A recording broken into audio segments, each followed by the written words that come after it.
Okay,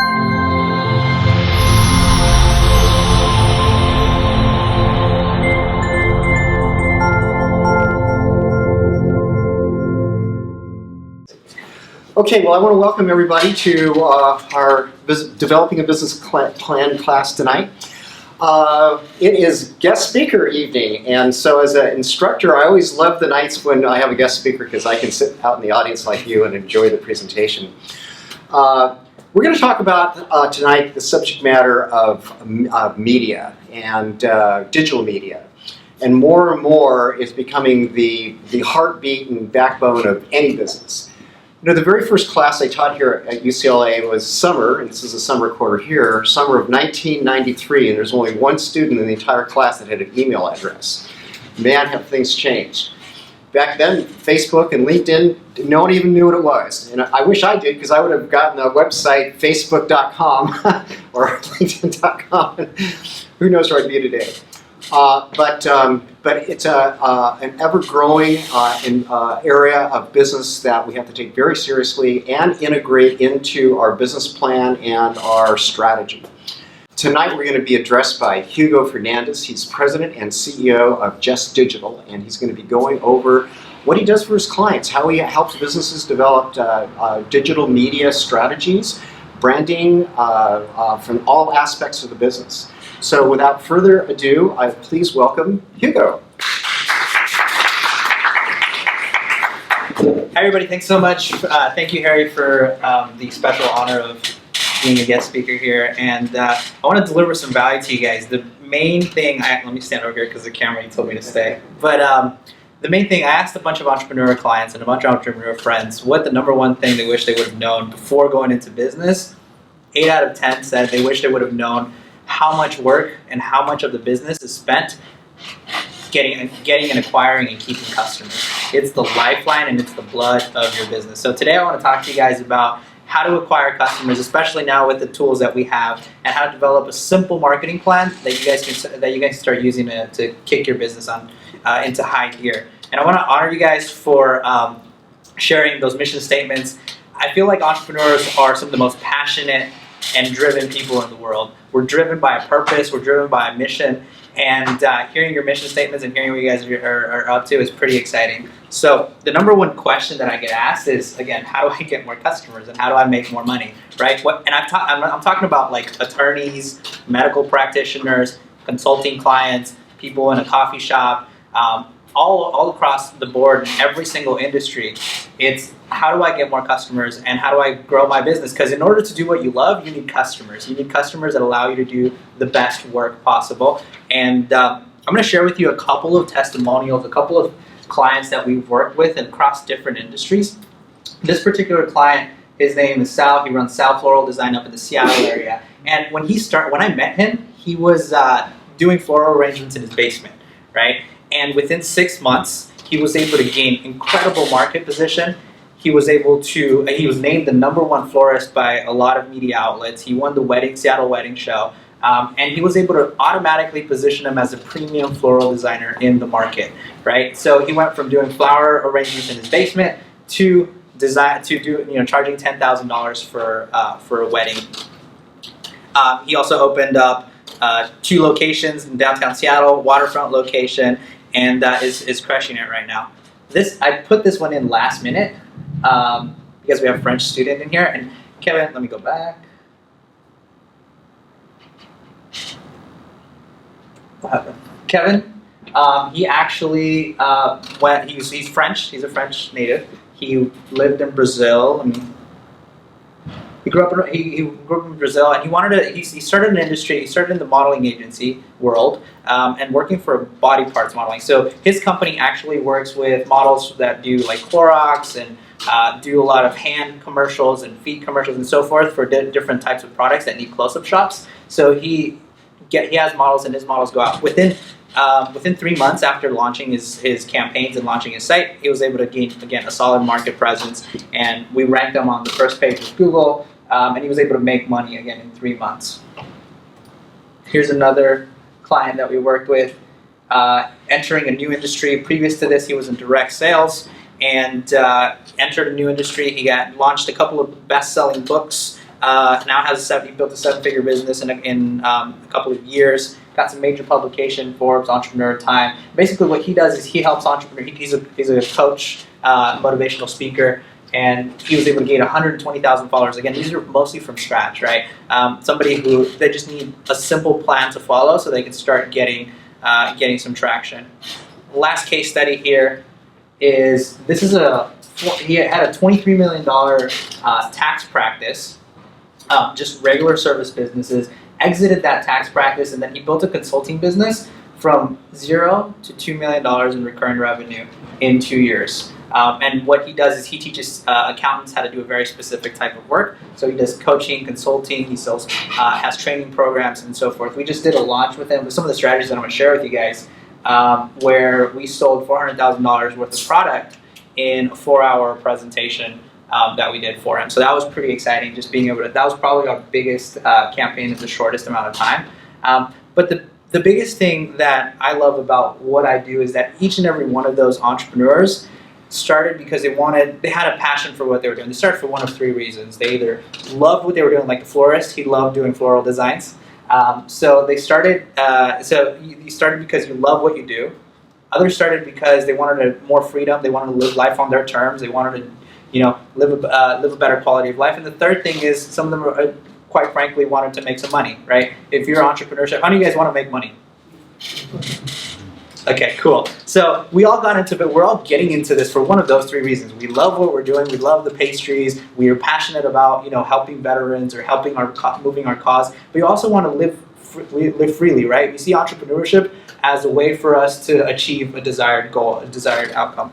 But one of the biggest keys in marketing is to get to know your audience. A little bit about my story. Again, as he said, I'm CEO of Just Digital Inc. We're a digital marketing agency. We help people implement marketing strategies, build out their sites, build out their online campaigns, social media, create content, develop thought leadership, and so forth. But how I got started, you guys might be wondering, like, who is this guy and why is he talking to us, right?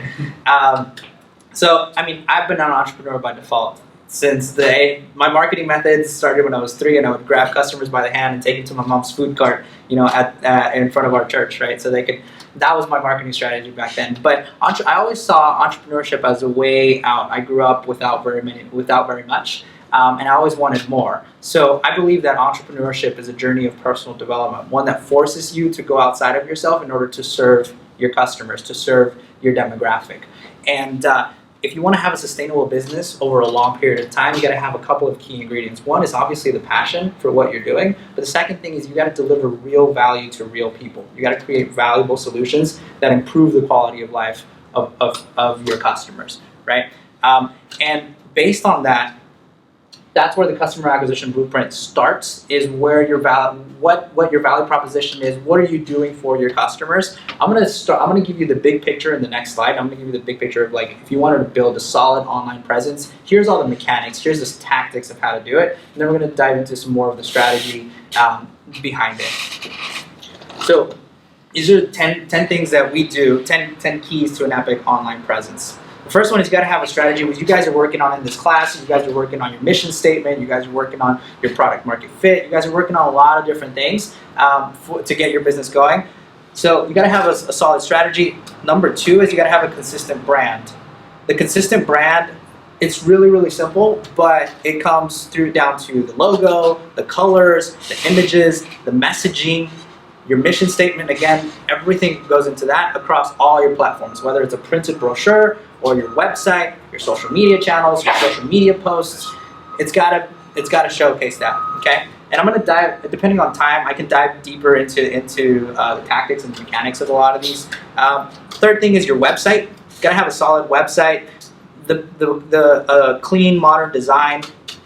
The copy and the text has to embody who you are. It has to speak to the customer. Simple SEO, those are the 3 main kind of components that we do for developing websites. Simple SEO, so people can find you on Google.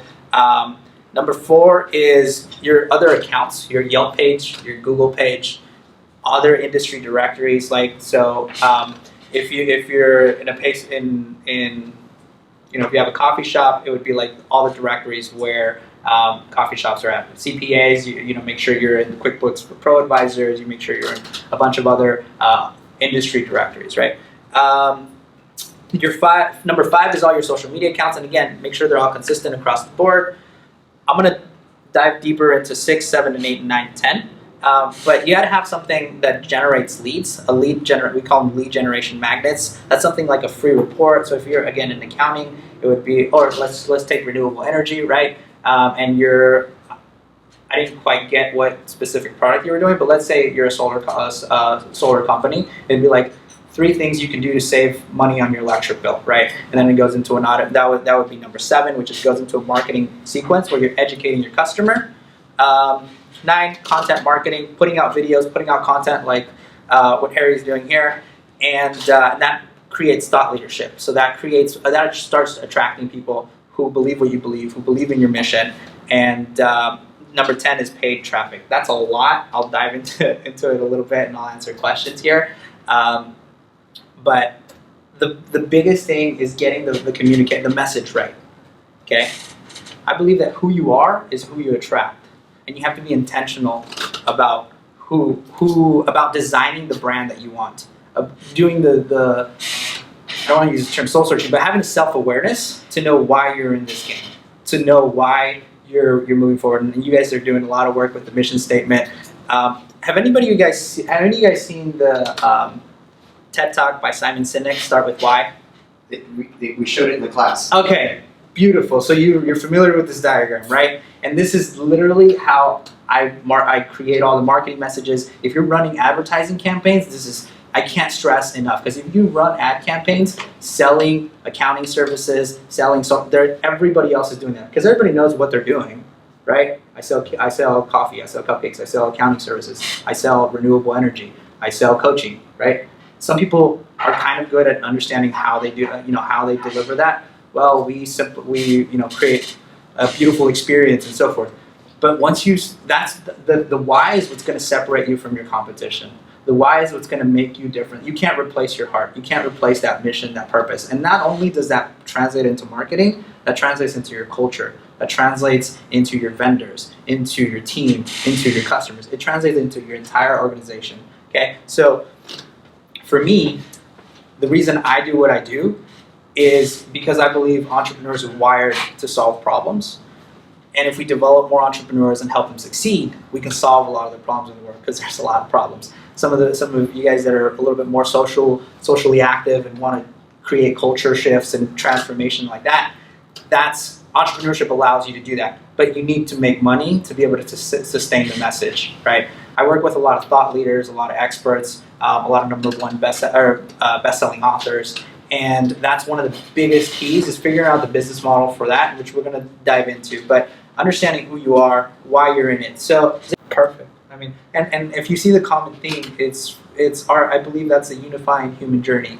Is we want something better for ourselves. We want something better for our future generations, our communities, and our world, right? So that's what I love about entrepreneurship. If you dig deep into the below the surface of the easy thing is like, hey, let's make a lot of money, and that's fun, right? But then there's always something there, and once you start communicating that way, you start attracting people who believe what you believe, who allow you to do your best work, people who appreciate the artisanry. Is that a word? No.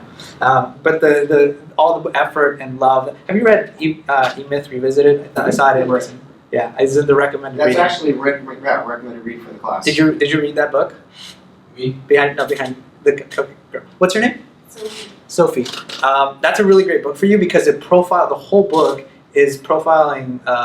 She has a bakery, right? And it shows you the journey that most people go into. She was passionate about baking, and so she started her own bakery. And she has an aunt that it's always in her mind of how much she cared about the bakery. And the way at the end of the book, the way that she articulates why she does what she does, is because everything her aunt was essentially a mother figure for her, that taught her to care, taught her to treat others with respect, taught her to do to all the basic life principles that made her who she was. She was translating that, and she was living that through her baking, right? So it's a really great. You get the audiobook. It's totally worth it, and it's recommended reading. So. The E-Myth Revisited. It's in their syllabus. Yeah, it's E-Myth Revisited. You can get it on Amazon used for like $5, or you can get it on Audible. And it's highly for you especially. It's highly recommended for everybody because it's a lot. I see a lot of business owners who are slaves to their business. Go ahead. I was going to say, I'll get it in French too. Yeah. So once you know who you are, once you know why you're doing things, you can jump into the next section. Developing, we call it your perfect client profile, right? You can call it your customer. If you're medical, you call it your patient. But who do you want to attract? Who are those people who believe what you believe? Who are those people that allow you to do your best work? Who are those people who are going to appreciate the stuff you do? Who are you? Who are you? What type of customers, clients do you want?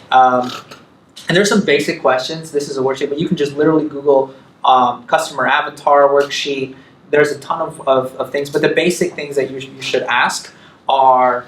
I'm going to step out of a little bit.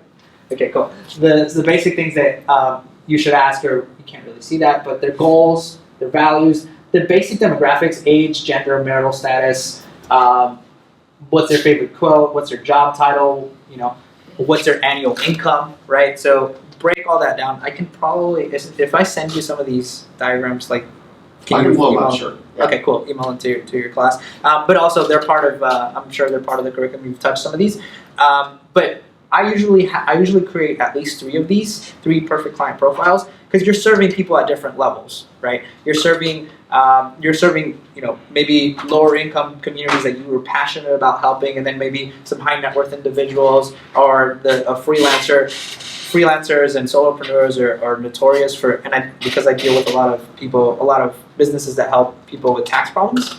The amount of stress that people go through because when they have tax problems is incredible. So anyways, developing a lot of, at least your top 3 customer avatars or your perfect client profile. I wish you could see it a little bit more and we can dive in a little bit deeper, but as long as you have the basic demographics, what's motivating them, and this is probably the most important thing if you're to get anything from it.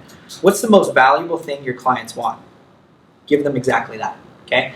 What's that one thing that's motivating them? What's that one thing that if you could deliver to them, you could get a ton of clients, right? So there's a quote under there. I shouldn't have used yellow, but I try to live by this quote. You can have anything you want in life if you help enough people get what they want, and that's your business is a vehicle to facilitate that whatever it is your customer wants, right? Your vehicle, your business is a vehicle not just for yourself to make money, that's probably the biggest reason, but it's also a vehicle for your team, for your employees to have some sort of structure for their life, have some sort of structure for achieving their goals, right? So once you go beyond yourself and once you grow out of just your basic needs, your wants, and your desires, because the marketplace doesn't care about what you want. The marketplace doesn't care about how awesome you are. The marketplace cares about the value that you create for other people. So what's the number one thing that your clients want?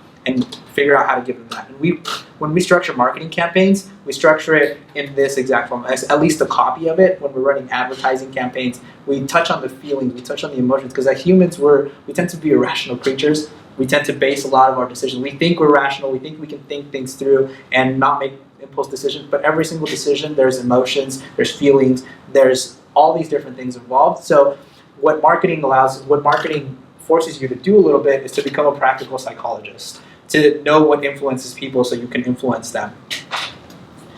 Here's my definition of marketing.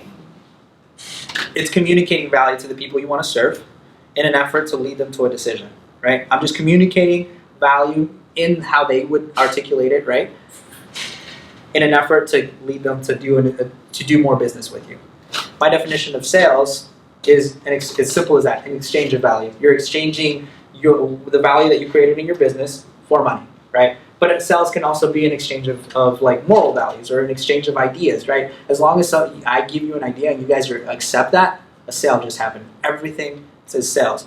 Here's a basic sales process, and again, I can go back and go into more detail on a lot of stuff, but this is if you're like in consulting or if you're in coaching or if you're in some sort of service business. You have to figure out a way to generate leads and interest in your product or services. You qualify those leads. You demonstrate the value to the prospect, guide that prospect through an understanding of, frame their thinking, give them a framework for thinking of your business, for thinking of why they should do business, why this is important with you. draft, negotiate proposals if you have them. If not, you can go straight for the agreement or the close, deliver support, and send up the value letter. I'm going to talk about the value letter because it's one of the things that has helped our clients tremendously. Like I said, most of the businesses that start, I don't know if I said that, but most of the businesses that I work with that start, they don't take a course like you guys. They just jump into it and they say, I'm going to do it, right? Even if you're an attorney, even if you're a doctor, highly educated people, they don't take a business course. The dentist just got tired of drilling teeth for somebody else and having somebody else tell them you can't take time off, and they're like, I want to go start my own practice, right? And they go and then they're like, oh well, now I have to get patients. Like, how do I get patients, right? So they don't really have a process or a formula for acquiring customers. I'm going to skip this slide a little bit, but I'll dive into it. Through online media and through digital marketing, it allows you to create offers for people in kind of a sequential order. And I'll show you kind of what that looks like. And you can do a lot of stuff automated, right? So again, if you're in a more of a something that has a longer sales cycle, maybe not retail, but something that has, or if you own a restaurant, want to get more catering gigs, you can make these different offers in kind of a sequential order, and do automated follow-up through email marketing, through marketing automation, which I can dive into a little bit more. But the basic thing is you gotta have a simple and repeatable process and make it easy for people to give you money. Always ask for the order. As a lot of entrepreneurs and a lot of business owners, they have like, oh, I don't want to be salesy, or I don't want to be that used car salesman, and they don't have a process for guiding people to a decision and saying, okay, cool, is this something that's gonna work for you? Good. Let's get started. Do you want to put this on a Visa, or do you want to do check, or do you want to cash, right? Because they're like, I don't want to be salesy, right? I'll talk a little bit about the value ladder. This diagram is borrowed by Russell Brunson. He's an internet marketer, but there's different versions of it. The value ladder basically is the different levels of which your customer can buy products of you, right? At the very bottom, it's like, so in my example, if somebody wanted to do business with us, actually, let me give you a better example. Let me give you the example of a dentist.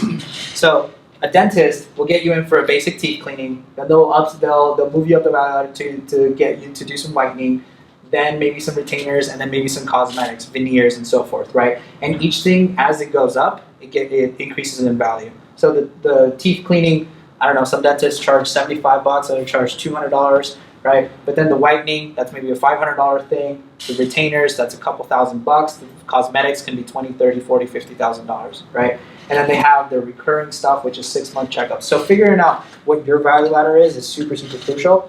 And like I said, a lot of businesses, they don't really have an idea. Like I was talking to an attorney client, and they're like, well, I want to sell more attorney hours at, 300 something bucks an hour. And I'm like, cool. Number one, the reason you're not selling more hours is because people don't want your hours. They want a specific result, right? And I tell this to a lot of people in services and consulting and so forth is they want a specific result. So figure out how to bundle that specific result, and if that result takes 10 hours to achieve, then put that package and sell it to them that way, right? And figure out what the different results at different levels are that you can achieve for them. For like a consulting thing, the lowest one would probably be like a book for $10, $20. The next thing would be a group course for $250. The one in the third would be a course for maybe $1,000, and then a live workshop for $3,000 or a live class, and then some ongoing coaching and consulting for. So one of the things that I would recommend you to do is don't limit yourself to being. I can't see what that is. Sorry. That I was going to show client of ours, but don't limit yourself to what. You want to help people, and when somebody wants to help people, it's like I automatically like put myself in a category, right? And limit myself to a nonprofit. There's a lot of people doing great, amazing things that are for profit. Yes. Look into social entrepreneurship, but also look into just a traditional business that makes money. I get to fulfill my passion of helping inner city kids find a different way to make money. Than doing, anyways, I get to fulfill my mission while still making money, right? So there's one guy, I'm just gonna give you the name, Brendan Burchard. Write that down, watch all his stuff. He teaches people, Brendan, Brendon, Burchard, Burchard. But he works with a lot of people who are very mission driven, and he teaches people how to create a business around that, right? And most of it has to do with info products, with courses, with coaching, with mentoring, with stuff like that. But the thing that I was going to show you here was, this is a friend of mine. He's structured it as a nonprofit, but he also has a for-profit portion of it called The Battle Continues. And what he does is same sort of mission, but he provides coaching and mentorship and so forth. So for this one, he mostly just gives. For the nonprofit, he mostly just gives. But for the profit, he does courses, he does workshops, because a lot of these veterans need to be put back to work, need to be retooled, reskilled, right? And they're already, the fact is they're already going to spend money, right? They're already applying for loans, they're already paying for school. So if you can figure out how do I create a product or a service or a program that these guys can get into and still be able to make money and for profit, right? And if you feel guilty of making money, give it all, put it all back into your business and give it back, right?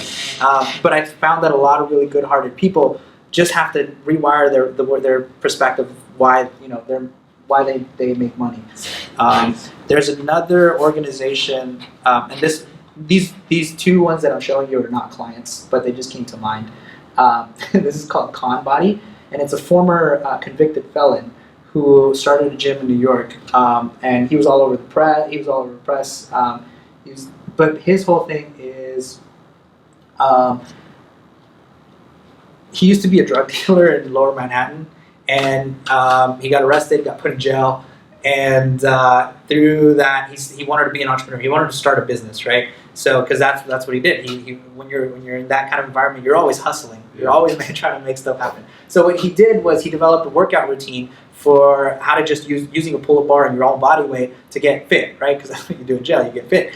And but now his whole mission is to create gyms like that. It's kind of like a CrossFit thing, but to create gyms like that, and he hires convicted felons. So that's his employees are actually convicted felons that he trains and coaches and gives them a job, because most people won't hire a convicted felon, right? So that's another good kind of just inspiration. Find people who are doing what you're doing, model them, and try to connect with them and say, hey, here's my mission, here's what I have going on, and try to get around people that are doing what you're doing at a high level. $1 million question. How many of you guys want to make $1 million? Seriously. If you guys don't want to make $1 million in business, you want to make more? At least $1 million, right? Okay, cool. So, but what if somebody, just one customer, one client came, not selling your company, not exiting, not just one person, wanted to come and give you $1 million, what value would you create for that $1 million? Does anybody have an idea? Let me give you an example let me clarify a little bit of that question. Okay, so the value ladder, I'm going to step out of here. If somebody wanted to work with us, at the very basic level, it would probably be like close to $1,000 to get started doing something, right? And that would probably get you some consulting, some training. The level above that would probably be about $3,000. I have it written down because I actually follow this. Would be $3,000, and that gets you some basic digital presence and some more consulting. At a $5,000 and $10,000 level, which would be about the middle here, that gives you the full package. That gives you the full, like all of the 10 steps for like 15 grand, right? But then if somebody wanted to continue working with us for 6 months, it would be 25 and then 50. But if somebody wanted to give us $1 million, I've actually thought about this. Just one client, one business, we would charge $250,000 up front to set all that up. There's some complex marketing automation that we do that gets good results. So $250 to set that up, and then a monthly retainer for a year plus a percentage of sales, right? Until $1 million, right? And I've structured all that out. So if somebody, like I said, if a business wanted to come in and give us $1 million, I have something to sell for $1 million. And that's all I'm trying to get you to think is, if I wanted to sell something for $1 million, what would that be, right? So for like a retail location, it might be a series of franchises. It might be, right? So it's not completely like exiting your business, or it might be a huge catering event that they do, like, I don't know, 100 events over the course of a year. Just make something up, and then seriously, if you just set the intention, great stuff starts happening to you. Not to get all spiritual and like woo-woo, but as long as you have a target, you'll start heading that direction. The reason I'm here isn't because I was like, just some random act, right? I set the intention. I love teaching. I love training. So I do this with clients nonstop. And in my journal, I wrote down I want to, speak at these colleges and I want to do this stuff, right? So it's not something that I completely just like, hey, I want to speak, that I'm actively going because I'm running my business. But when the opportunity presents itself, I'm like, boom, I'm not hesitant because I already know that that's what I wanted. If somebody comes in and says, hey, I want to give you $1 million, like cash up front, like you have an answer. You're not like stumbling. Like I asked one of my clients, she was in health and wellness, and she was like, I was like, what would you do for $1 million? And she was like, I don't know. Jokingly, she was like, I would just like take my clothes off, right? Because most people don't know what they would do if somebody gave them $1 million, right? Getting towards the other end, but this is from Jay Abraham. It's a huge key. 3 ways to grow your business. I put revenue, but 3 ways to grow your business. Number 1 is to get new customers. Number 2 is to get those customers to buy from you more often. Number 3 is to get each customer to pay you more per transaction. Let me digest that a little bit. Does that make sense to you guys? Okay, cool. Did you cover any of that in the course? Jay Abraham. We're covering it right now. This is just perfect timing for perfect. So get more customers. This is probably one of the most expensive things to do, is because you have to build trust. It's expensive either in time or money, right? So if you're paying for ads, you're paying for a lot of ads for people who don't know you, who've never heard of you, who maybe aren't in the market to buy from you, right? So it takes a lot, which is why most businesses like below $1 million, they don't even bother aside from referrals, right? Referrals are a good way to get new customers at a low cost. But it's a lot of investment in time because people do business with people they know, they like, and they trust. So it takes time and energy to build that. And sometimes it takes a lot of money to build that, which is why people pay so much for advertising. Number 2 is to get your customers. Once you have a customer, that's perfect, because then you can ascend. Once you have your value ladder, you can ascend people up your value ladder, right? You can make relevant offers. You can continue delivering value to their business, to their life, and you get repeat business. Subscriptions are also, that's why on the bottom you saw recurring revenue. If you're able to build a subscription model, I think every business can build a subscription model, right? Whether you're an attorney or a dentist is easy, but I've helped every single business that we've worked with implement a subscription service, right? If you're selling cupcakes, boom, do a little cupcake box for $25 delivered to your office. You never have to sell that you know that every single month you're going to make money, right? You sell a cupcake box for $50 and you get 200 customers. That's 10 grand a month, right? And you have recurring revenue. You're not stressing out like, how am I going to, bookkeepers do this, accountants do this. Every single business has the ability to create some sort of subscription business. And then the third thing is to increase the price every single time. Every time somebody goes to the register, and this, if you're in retail, how do I get them to buy more, right? If you're in services, if somebody, and that just goes with knowing your value ladder and being able to ascend them. Bigger purchases, every time somebody gives you money, so every time somebody pulls out their wallet, they're pulling out more money. So those are the 3 ways to grow your business. Key metrics to track when you're doing all this, and is obviously revenue. How much money are you making? How much? This is important. That's why the 3 ways to grow your revenue builds, because I ask most business owners, how much is one customer worth to you? Oh, well, the usual answer is, well, it depends, and they give you a big range, right? But if you average over the course of 12 months, taking out of the people who paid you a ton of money and the people who paid you a little bit, what's the average a customer will pay, right? And it's over the life of that customer, right? How long does that customer stay with you?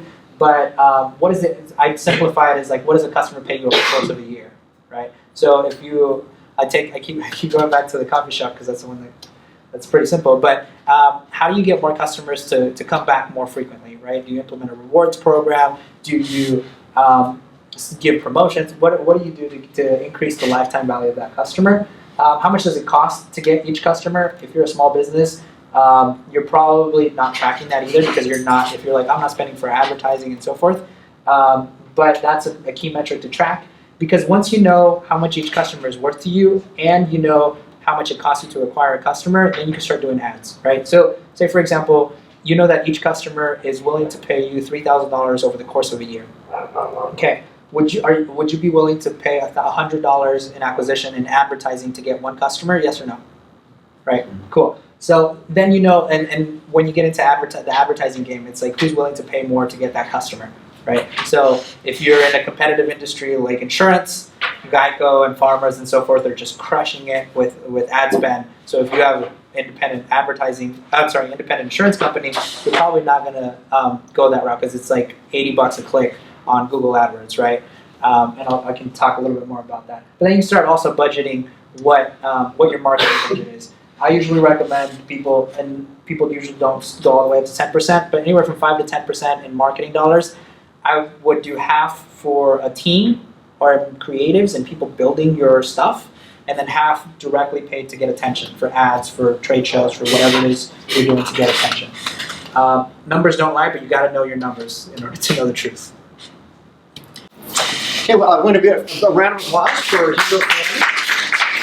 And I have a special gift here for him. This is the book I wrote, The Strategic Path, and I autographed it. Hugo, awesome. may all of your life and business dreams come true, and I think they already are. So this is for you, and Thanks thank so you. much. Can we get a round of applause for Harry? Awesome. So to trust me with his class at UCLA, I mean, thank you so much for that. But just through our conversation, we had like a 15-minute conversation. The guy didn't even know me. And we had a 15-minute conversation, really hit it off. And so I just want to thank you and acknowledge you for everything you've done with these awesome. Well, I will say this: you have the gift, and I hope you observed his energy and his passion. So it really comes through, and I think that's key for all of you to be successful in business. And when we after our break tonight, when we come back, we're going to talk about how to take everything he just talked about, how to integrate this into a business plan. Because how can we take this kind of energy, this kind of insight, passion, and put it in a bottle? In this case, how can we program it into your business plan so it's not just something you got exposed to tonight? When this class is over and you're going to implement your business plan, I want to see all of you implement the strategies he shared with you tonight. And we're going to go into where to put that in the business plan and how to put that in the business plan so that it's not just something that, poof, it's an experience you had tonight. No, it's something that's going to be part of the ongoing strategy of your business. So one more time, thank you.